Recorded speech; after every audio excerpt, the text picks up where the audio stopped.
What's going on, Tamers? East here, and today I want to talk about a kind of deck whose strength lies not in its ability to execute a single game plan, rather for its simultaneous unpredictability and its own ability to adapt to pretty much anything the game can throw at it. Archetypes in the Digimon card game have usually been pretty narrowly defined, whether it's through a Digimon's trait such as vegetation for a deck like Bloomlord, or in the case of name, when you take a look at something like the Greymon and Agumon decks. But this past year especially, as the card pool has increased, alongside the number of combinations of cards, players have been pushing the game to even greater heights, yielding the rise of generic engine decks. And while generic engine decks are still pretty far and few between, in this video I wanted to talk about perhaps one of the strongest among them, often referred to as the Galaxy Toolbox.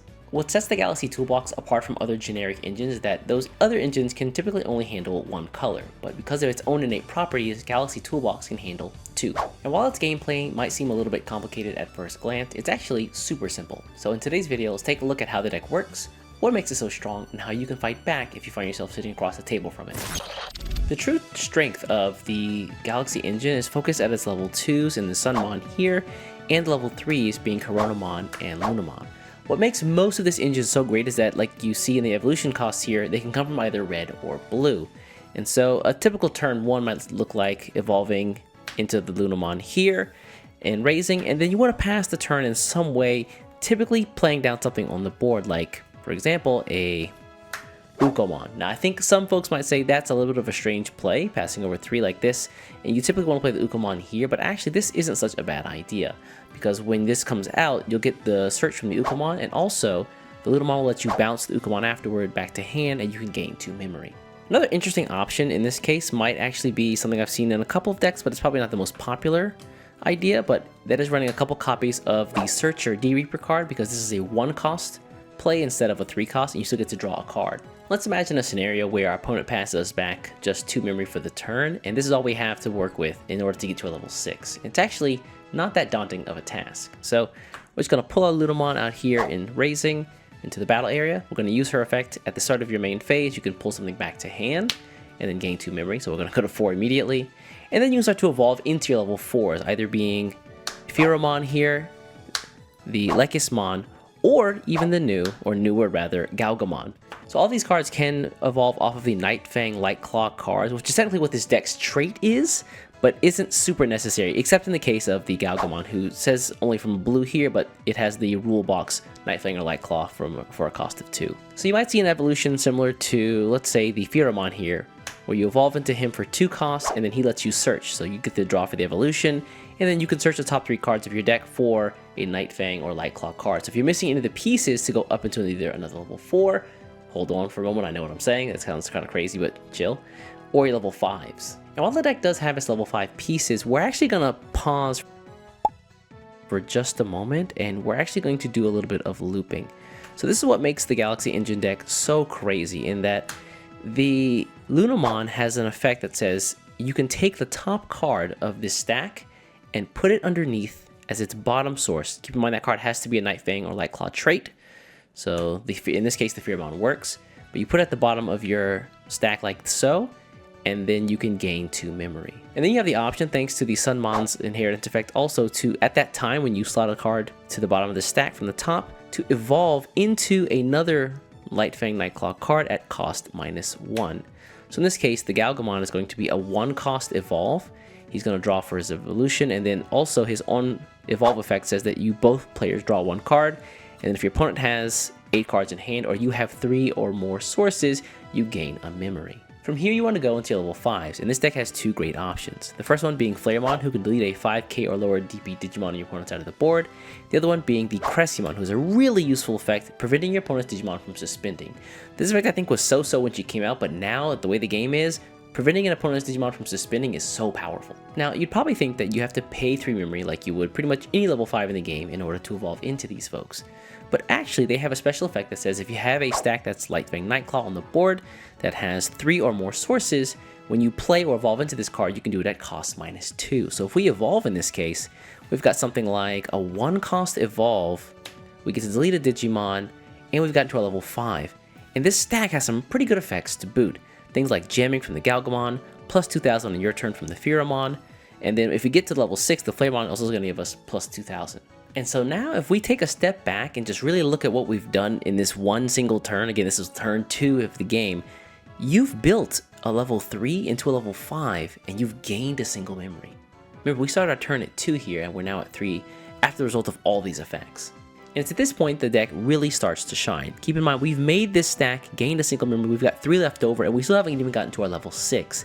And this deck does some pretty diabolical things with level 6s. Recently, a lot of the level 6 Digimon who are red or blue in the game have been really flexible, and this deck takes advantage of both of those with some of the more typical package cards like Apollomon, but even going so far outside of that into things like Dinomon from EX8 or Volcanic Dramon from EX7 alongside things like the Metallic Dramon, again, who can also evolve off of red. And in the case that you go into a Cressimon instead of the Flaremon here, you have the option of some blue level 6s, things like Hexablaumon, a card who actually gets a ton of value based off of this deck's own engine and archetype where it builds a lot of source cards while you're getting to level 6. You've also got access to one of the scariest floodgates in the game, being Mirage Galgamon, taxing your opponent every time they draw cards to more quickly end their turn.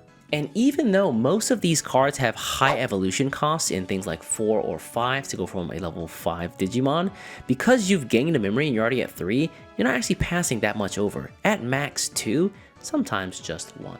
And in the case of Mirage Galgamon, you might actually get to just keep your turn.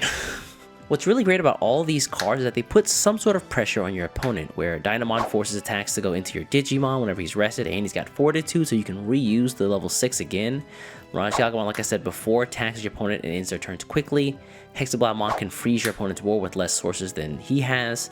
You've also got the Metallic Dramon and Volcanic Dramon as a way to, if you can sink cards into the trash, they can keep coming back and you get these nasty effects turn after turn. And so now you can see that with just a little bit of know-how of how to use the Sunmon, Lunamon, or Coronamon and a level 5, the deck is incredibly memory efficient to getting up your stack and then getting into a very strong level 6. A slight word of caution here, you actually cannot use the Lunamon's effect if the Digimon on top is not a Light Fang or Nightclaw card. So for the most case, outside of using the Apollomon, who is part of the deck's natural level 6s, you can't actually revert back down the chain and swap your level 6s once you've gone into one. So what you just saw was the normal progression for a stack in this deck. And while that's fantastic, lots of card draw, great memory efficiency, this deck also has a couple of other tricks up its sleeve. Let's imagine a similar scenario to the last game where turn 1 we're just going to pop out our Lunamon here, and then we're just going to end the turn by going into the Ukomon for 3. Our opponent plays, and let's say this time they're super stingy and they only give us 1 to work with. And so we come out here the following turn and we use Lunamon's effect after the Ukomon's effect. So of course search first, and then Lunamon says pull this back to hand and gain +2 memory.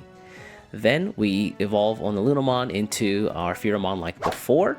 He's going to be a 2 cost here, and then we can do the search as we would normally, and then we're going to revert using the Lunamon's inheritance effect. By putting that at the bottom, we gain 2 memory, and then we can evolve at cost -1 into the Galgamon here, and then that's a 1 cost. The Galgamon says if you have 3 or more sources, or the opponent has 8 or more cards in hand, you gain a memory. So we're back to where we were.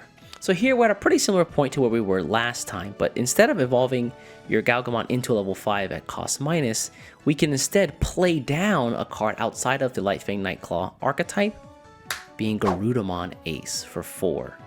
So why are we doing this? Passing over the memory at 1 and putting an Ace on the field that's very exposed? That's because Garudamon Ace lets us play a Tamer down, and we can play down the Light Fang Nightclaw, Ko, and Sayo Tamer. So when they're played, they have the effect that lets you rest them, and then you can recurse one of your Light Fang Nightclaw stacks, and when you do that, one of your Digimon on the board can evolve for free. 0 cost. And in this case, you can use the Garudamon Ace to go into something like an Apollomon. Keep in mind it can't attack this turn, but more importantly, you have options like the Dinomon, who's great removal, as well as the Volcanic Dramon or Metallic Dramon, both of which have some incredibly powerful floodgate effects. So not only do you have a floodgate up on the board, if it dies, you can potentially bring it back. Of course, you're going to suffer the overflow penalty of the Garudamon Ace, but that's the cost of doing crime. But even beyond that, now you have a second stack on the board for next turn, and you can do all these effects all over again. I think lots of red variants for this deck do hone in on the Garudamon play here, allowing you to essentially cheat out a level 6 for 4 cost and 1 other stack that, again, builds its own memory. But there's no blue ace card like this right now, so blue's kind of locked out of doing these kind of crazy plays. Of course, you also just have the option of running both red and blue at even splits, and then you still have access to just Garudamon because you can include a couple copies. The deck has some incredible draw power with things like the Searcher I mentioned before, a couple copies of Ukomon in the deck, and then you've also got the search cards of the Pheromon and the Lekismon, who lets you search 3, and they let you grab up to 2 cards, one of the Light Fang and one of the Nightclaw, and outside of that you don't really need much else. Even though these search cards don't allow you to grab any of the level 6s with the exception of like the Apollomon, because you draw so much by evolving up your stack with the Lunamon, Sunmon, level 4s here, and then the Galgamon, who also lets you draw another card, you're typically going to find the pieces that you need pretty easily. There's tons of evolves in this deck, and so the draw power is also really high. But if you want to go even further beyond, you also have the option of including a couple useful copies of Wisteria Memory Boost as a way to search and grab any red or blue Digimon in the deck, and then later on get a memory refund for your trouble. So after all that I've explained here today, I hope that you can understand what makes this deck so powerful. I got really interested in it after I saw it take second place at one of the larger Super Tamer Battle events over here in Japan. And that list was running the Garudamon, like a really heavy Garudamon package with the red level 6 Volcanic Dramon and black level 6 Metallic Dramon as a way to kind of recurse and keep a level 6 on the board at all times. Not gonna lie, I actually had a lot of fun learning how to build and play with this deck these past couple of weeks. And if this video has piqued your interest, don't forget to hit the subscribe button for future deck overview videos, as well as more Digimon card game content shuffled directly into your YouTube feed. So now that we've shown off the speed and power of the Galaxy Toolbox, let's talk about how to fight against it.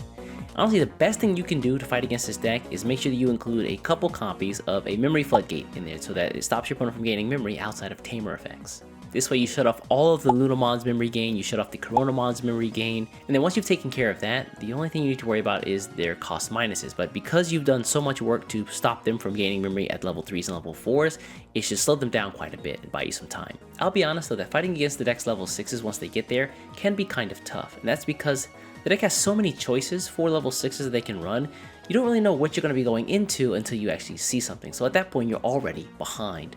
It's really hard to stop a deck that can run something like a Hexablaumon or Mirage Galgamon or even the Metallic Lynx Dragons twins, because they all do such different things, but they stop you and impede you in different ways. The saving grace here is that while all those cards are strong and they do have some sort of game plan that impedes you playing the game, they don't actually kill you very fast outside of cards like Apollomon. He's one of the only cards in the deck that gives you Security Attack Plus and has the ability to attack even when the memory's tipped over thanks to Blitz. So the thing to keep in mind is that when you do see the level 6, even though you may be behind at that point, the game is not over. You do have a little bit of time because for the most part, they're checking maybe 1 security or 2 security a turn. And so armed with these tips, I hope you're better prepared to fight against Galaxy Toolbox if you come up against them in your own games. Also, if you're one of the folks out there who's actually running Galaxy Toolbox yourself, and you've got some really cool ideas about like other level 6s to run in the deck or some other cool power plays, consider putting those in the comments below. I'm sure other folks would love to benefit from the wisdom.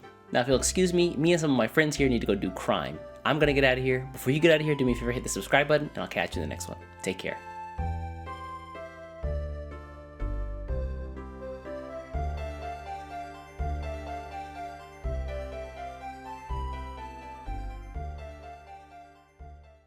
Woo, we did it. Crime time.